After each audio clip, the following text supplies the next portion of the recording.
Genesis 3. Now the serpent was more crafty than any other beast of the field that the Lord God had made. He said to the woman, "Did God actually say, 'You shall not eat of any tree in the garden'?" And the woman said to the serpent, "We may eat of the fruit of the trees in the garden. But God said, 'You shall not eat of the fruit of the tree that is in the midst of the garden, neither shall you touch it, lest you die.' But the serpent said to the woman, 'You will not surely die. For God knows that when you eat of it, your eyes will be opened, and you will be like God, knowing good and evil.'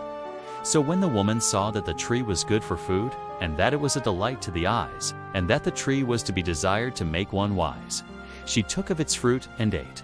And she also gave some to her husband, who was with her, and he ate. Then the eyes of both were opened, and they knew that they were naked.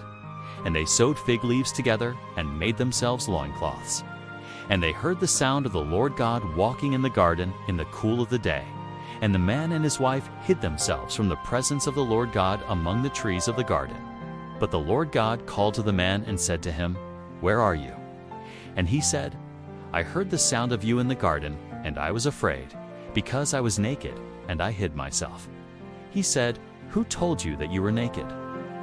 Have you eaten of the tree of which I commanded you not to eat?"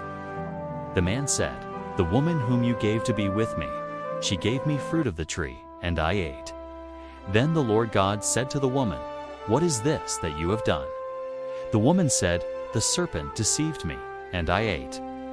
The Lord God said to the serpent, "Because you have done this, cursed are you above all livestock and above all beasts of the field. On your belly you shall go, and dust you shall eat all the days of your life. I will put enmity between you and the woman, and between your offspring and her offspring.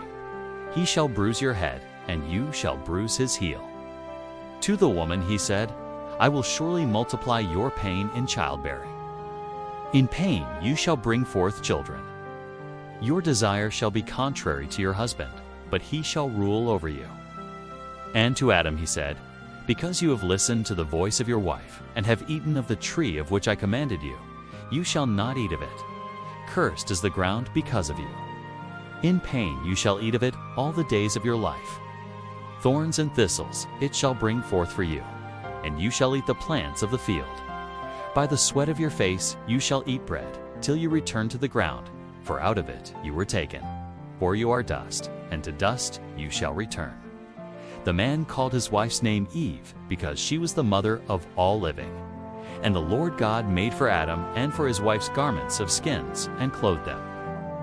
Then the Lord God said, "Behold, the man has become like one of us in knowing good and evil. Now, lest he reach out his hand and take also of the tree of life and eat, and live forever. Therefore, the Lord God sent him out from the Garden of Eden to work the ground from which he was taken.